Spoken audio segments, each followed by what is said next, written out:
Welcome to the Books of Titans podcast, where I seek truth in the world's great books. I'm your host, Erik Rostad, coming to you from the beautiful Books of Titans studio in Franklin, Tennessee. My goal is to read 200 of the great books over the next 10 years and share what I'm learning. I'll talk a bit about each book, tie ideas together from a variety of genres, and share the one thing I always hope to remember from each of the great books. Well, this is a special episode I'm calling Bookish Adventures in the UK, in the United Kingdom. So I just got back from a trip to Scotland and England. My wife is a singer-songwriter, and we travel to the UK at least once a year, where she does different gigs. So we basically land, rent a car, and just drive around all over these countries to different gigs. And it is so much fun. We usually have our daughters with us, and it's just a great family time and great trip. We meet all sorts of people. We're traveling to all these different towns. But I want to highlight, just being a book lover, I did some cool book things while in Scotland and England. So I wanted to talk about those. And as I was on the trip, I was sharing a lot of photos on Instagram, and a gentleman named Nate Woodall said, "You need a podcast episode just on your bookstore adventures." So that's what this is. I'm going to start with segment one here, just talking about the bookstores that I went to in London, Oxford, and Edinburgh. And then in segment two, I'm going to tell a story called the Guacamole Incident. And in segment three, I'll just talk about a few other cool things that happened while I was in the UK. So starting off in Edinburgh, so we flew into Edinburgh, and then we're in Scotland probably 9 days, and then from there drove down from Scotland into England. So in order here, I'll go from Edinburgh to then the Oxford bookstores, and then to the bookstores in London. So in Edinburgh, there is one bookstore that I absolutely love. I've been there multiple times now, and it is called Armchair Books. This is in the old town part of Edinburgh, and actually when you walk out the door, you just kind of look straight up at the Edinburgh Castle. So it's right there in the center of things, pretty easy to get to, and it's just a delightful bookstore. If you follow any book Instagram accounts or that kind of thing, you've probably seen pictures of this bookstore. It's delightful, and it always has a lot of books that I'm looking for. So it's kind of a, when you walk in, it's a lot of paperbacks that are fiction, and then you weave your way to the back, and then you start getting into these beautiful hardcovers that are previously owned books, but I mean they're like 100 years old, and so I always love going back to that section. And then as I work at Landmark Booksellers in Franklin, Tennessee, so a lot of times I'll buy books there for us to sell at Landmark as well, and they have a section where I can go look at kind of their special rack of books, and it's right behind the counter, and they have the coolest books there. So there'll be maybe some first editions or just some really old, beautiful versions of some of the classics. I've purchased a first edition set of Tolkien's Lord of the Rings series there. I kind of wish I would have bought this, but they had a set of like 8 from the early 1800s, a set of Wealth of Nations by Adam Smith, and it had been owned by a pastor there. It was a really cool set. I wish I had bought it, but it was a little too expensive for me. So. But that's a wonderful bookstore, Armchair Books. Now, for the first time, I went to another bookstore just a few blocks away called Edinburgh Books.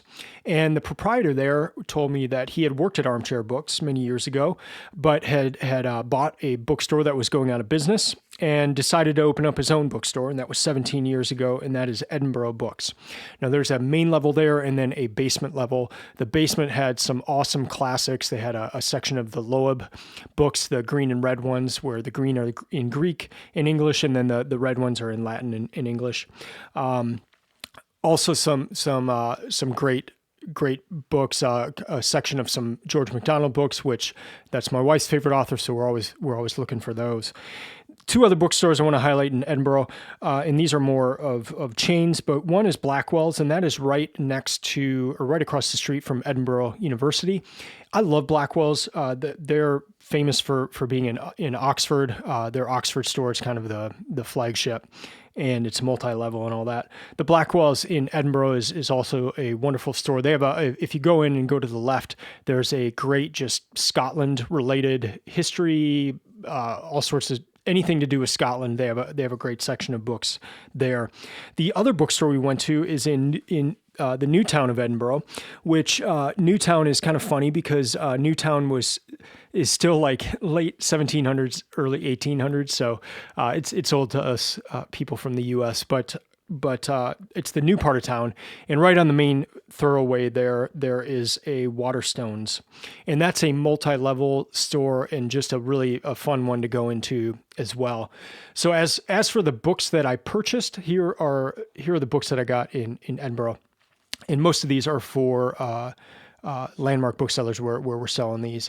First one I found was a 1901 edition of Pride and Prejudice, just a beautiful leather-bound copy.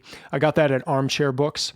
And then I got The Hobbit. I got a paperback, like a 1970s paperback version of The Hobbit by Tolkien at Armchair. And then I bought a book for myself, Agatha Christie novel, Murder in Mesopotamia. That's one that I've wanted to read for a while and I've been looking for it. And it's a newer version, but I just thought it'd be cool to buy it there. So I got that at Armchair Books as well.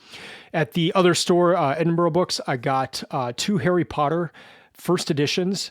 Awesome books. So I got those. And then I got the Oxford Book of Christian Verse at that bookstore as well. I also picked up Thomas Wingfold, which is a book by George MacDonald. Again, that's my wife's favorite author. And so that was a nice version of that we picked up there. The only other book I got in Edinburgh was Memoirs of a Highland Lady. And this was at that Waterstones store that I was telling you about. So Memoirs of a Highland Lady is written by Elizabeth Grant, and I read it a few years ago, but I read it on a mobile device. And so I wanted to buy the actual book, and I wanted to buy it for my eldest daughter. So I gave it to her. And this is a memoir written by a woman from the early 1800s, and she kind of traveled back and forth between Aviemore, Scotland, and Edinburgh, Scotland. And so it's just really interesting to read that story. And then when we go as a family to Scotland, those are the 2 main places that we stay. And in Aviemore, we stay in this, sometimes we stay in this cottage, this 19th century cottage that was designed by Elizabeth Grant, the writer of this book, Memoirs of a Highland Lady. And her father let her design this cottage when she was 9 years old. So there are drawings of from this 9-year-old who drew this cottage, and then they built it, and it's still around. And so I that was kind of the main reason I read it, but I just became fascinated with her life because you're reading about old Scotland in a way. Just what would they have done at night in the Highlands of Scotland, and you hear there's dances and the Scottish music and just like it was just cool. And then just even the distance between Aviemore and Edinburgh. Now you can do it about 2.5 hours in a car. At that time, it's a multi-day trip and all that. So just fun to read about that. And I wanted my daughter to read that at some point, and so I bought that for her. So that concludes Edinburgh. Then we drove down to Chatsworth, and Chatsworth House is, if you've seen I don't know which version it is, but one of the Pride and Prejudice is filmed there, and so it's famous for that, and it's just this enormous house and property, and it was wonderful. Like, it was one of our favorite parts of the trip. It's just something my wife wanted to go to, and I am so glad that we did. And I tasked my eldest daughter when we went in. I said, when we get out, you have to answer me these 3 questions. And so I had some questions for her. One of the questions was, how many books are in their library? And so she asked and found out, and there were 17,000 volumes in that library, and it was just a beautiful library.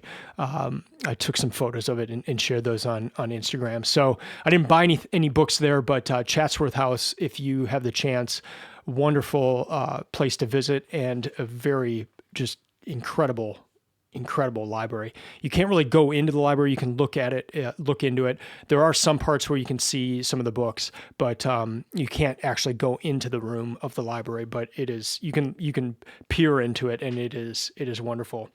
So from Chatsworth, we drove to Oxford. And Oxford, we just had a very short amount of time there. My wife had a gig while we were there, but other than that, I only had like a couple hours in the town itself. But I made sure to go to St. Philip's Books, which is right across the street from Christ College, and Christ College is famous. That's where it's famous just for the college itself. It was started by Henry VIII and all that, but you might recognize it if you've seen some of the Harry Potter movies. They filmed a lot in the dining hall area of that college. So, and it's a stunning college. So, but it's right across the street is St. Philip's Books. And I had never been in here in that bookstore, and it was incredible. As you know, I'm always looking for C.S. Lewis, Tolkien books and MacDonald books and the classics and all that. And they just had just a fantastic array. A lot of them pre-owned books, but just wonderful. So the books I bought there, I got this 1941 version of The Problem of Pain. I think it was a fourth impression of that book. So that was cool. There was another book called They Asked for a Paper by C.S. Lewis. And that was, I'd never heard of that. So I got that one and that was pretty cool. And then there was one by Tolkien I'd never heard of called Farmer Giles of Ham. And so I bought that as well. And so 3 books I'd never heard of. They also had they had a first edition Mere Christianity. They had some other first edition C.S. Lewis books. That was just incredible. But that and I just had to go kind of in and out of that bookstore pretty quickly. But I found those 3 books and just had a really fun time looking in there.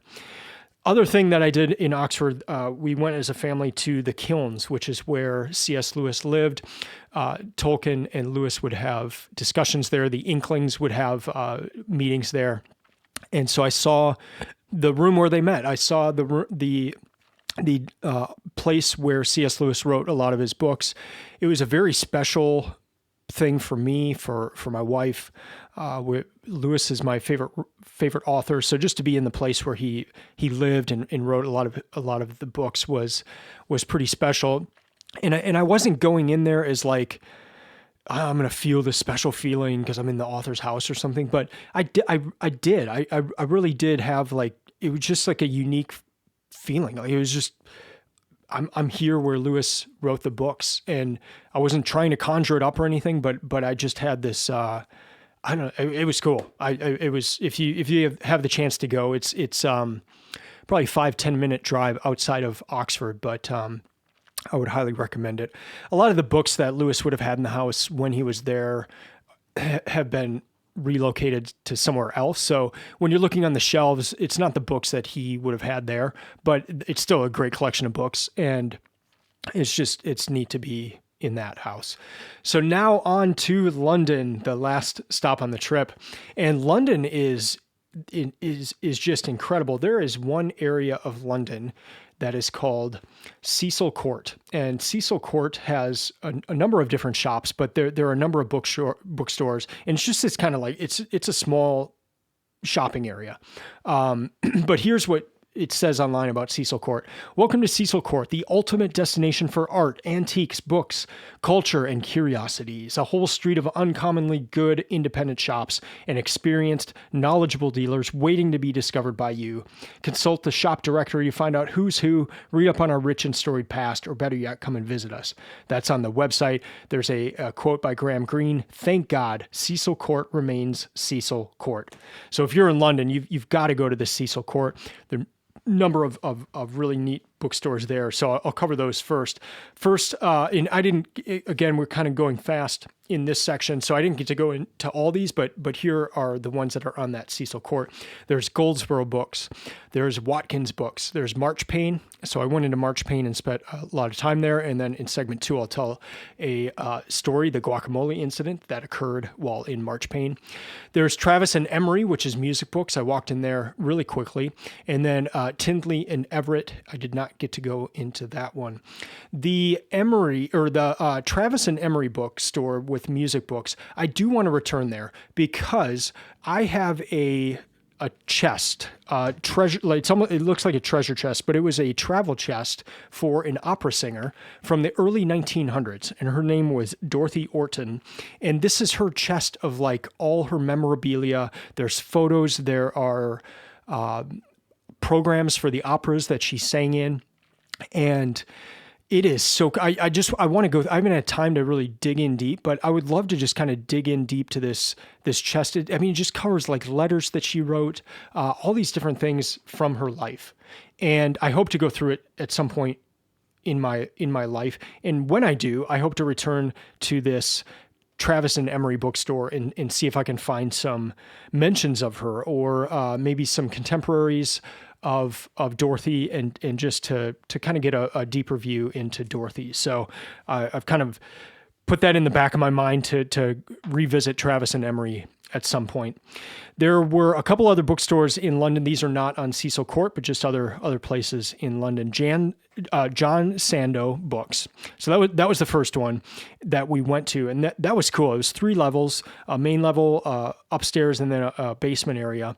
And that was mostly new books, but they had some just awesome covers of books. Like, for instance, Murakami. They had a ton of Murakami books with covers I had never seen before, and they were beautiful. And they had some great classics sections. Just got some ideas on books that I could maybe pair for the Great Books project and all that. So that was John Sandow Books. That was a lot of fun. Hatchard's. This was nice. I've been there before. It says since 1797. And it is a multi-level bookstore, just fantastic. So you've got to go there. Yeah, wonderful. I love that bookstore. The other place that we went to was Jarndyce, which is maybe a block away from the British Museum. So I was going to the British Museum, and I passed by this on the way out, Jarndyce. And I would call that the poshest bookstore that I was in. Like, you had to ring a bell, they had to open the door for you. Like, they're just not, they're not going to let riffraff in. So I'm surprised they let me in, but it was so nice, and a lot of rare books and that kind of thing. But a really beautiful place to go. The last one, I did not go in here, but I walked by it and took a photo. It's called Tea and Tattle, and it's called Oriental and African Bookseller since 1903, and then it's also a tea room as well. So that was another cool one I hope to go into at another time. Last thing I want to cover about London is that I went to the British Museum, and this was the thing I was probably looking forward to most about the trip, especially because I started reading the great books in March, and I've been reading about Babylon, Assyria, ancient Egypt. I've been reading about all these places, and I knew the British Museum has so many things. And as I'm reading these books, they're talking about, you can see this in the British Museum. We have this located in the British Museum, that kind of thing. And so I was so excited. And so I saw a lot of stuff. I saw the Cyrus cylinder from Persia. I saw just a ton of things from ancient Egypt, a number of cuneiform tablets, Ashurbanipal's, some of his the things that were carved about him, a lot from Assyria. I just, again, it didn't have a whole lot of time, maybe 2 hours total, but I took it in. I loved it. I loved it. I loved seeing these things. There was one cuneiform tablet, super small, that mentioned Gilgamesh. Just a lot of really cool things that I've been reading about. Here they were in person. It was just this amazing match of, I'm sitting in a chair reading these books for many months, and then here are the things that I've been reading about. It was spectacular. 2 things to close out this section. This is nerdy, but I was looking for 2 books in particular just to see if bookstores in the UK had these books. I did not come across them at all. The first one was in Hedwana, that Sophus Hell did the recent translation. New book of the oldest author ever. Was expecting to see it in bookstores, never saw it. After that, I was looking for the Wingfeather Saga books by Andrew Peterson. Did not see those as well. So if you are a bookseller in the UK, those are some that I think you should add to your rotation. They would sell well for you. So next segment, I will go into the Guacamole Incident.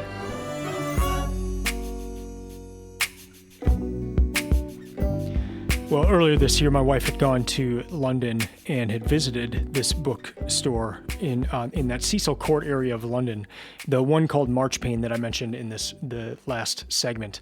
And so she was sending me photos from this bookstore. She was talking to the guy working there, and this was the bookstore I was most excited about going to on this trip. And it just has a great selection of books that are of particular interest to me. And so I had gone into this store. My wife and kids were getting some ice cream. And so I had walked into the store. I was just looking around, talking to the guy working there, and was asking him some questions about the books. And then my wife and daughters arrived, and my youngest daughter, who's 5, she was holding this container of guacamole, and she had it in her hand and was going through the store and looked around the corner. There was this stairwell at the bottom. So she was just looking to see what was down the stairs, and she dropped the guacamole, and the container burst open and it just toppled down all the stairs. And whatever picture you have in your head, it was a lot worse than what is in your head. It was guacamole everywhere on every single step. There were books along one side, on the opposite side of the stairs. So I thought, surely some of the guacamole got on those books. And the guy, so we look and we're like, oh my God, this is awful. Like, this is mortifying. My wife and I are looking at this, and then the guy who's in the store, he comes around, and do you remember in the Christmas Story where the kid goes, "Oh, fudge," and then he says, "Only I didn't say fudge." That's what happened with the guy working there, and so he was upset, and we were just mortified, and so I ran to Boots, which is kind of like a drugstore, and just try to get whatever cleaning supplies I could get. My wife stayed at the store. She was using whatever they had just to clean it up. It smelled awful, and we felt so bad. So I got this stuff. We brought it back. We cleaned it up as best as we could. I ended up buying a few books, but we just felt so awful. And but that's the Guacamole Incident. And so, yeah, I was surprised the next day when I was able to go into other bookstores in London. Like, I hadn't been blacklisted. I hadn't, my face wasn't on wanted posters or anything like that. And I left it all fine with the person there. And I just tried to do what I would hope someone would do in the bookstore where I'm the business manager, and try to do those same things. But that is a story we will always remember, and the Guacamole Incident. I'll finish up here next segment with just some other cool things that happened on this trip.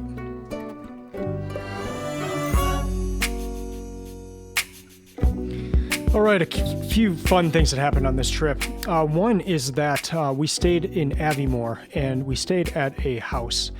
And as you know, I've been reading through the great books, and there was, I was reading, recently I've been reading about Babylon, Assyria, and Persia. And in the Babylon book, they highlighted this one story from ancient Babylon, and they would reference it, but I didn't know the story. I didn't know the full story. And so we're staying at this place in Aviemore, Scotland, and they have this kind of like kids area, and there's just one random book sitting in this kids area, and it's an old book, and it's called Stories from Babylon and Persia. And I open it up, and in that book is the story that I was looking for. And the story is about Queen Semiramis. And so I grabbed that book. In one of the nights I was there, I just read through that story, so I would have an idea of what happened in that story. And it was just such a funny and random thing. Like, I mean, for there to be one book in this kids area, and for it to be an old copy of stories from Babylon and Persia, and then for it to contain the story that I was in my head, just like, oh, I don't know what happened in this story. I've been reading about it. And for it to be in there, that was just so cool. And so I read through, I didn't take the book or anything. I read through it. I took notes while I was reading the story, just so I would have that in my notes. And so that was just a really neat thing that happened. One of those serendipitous moments.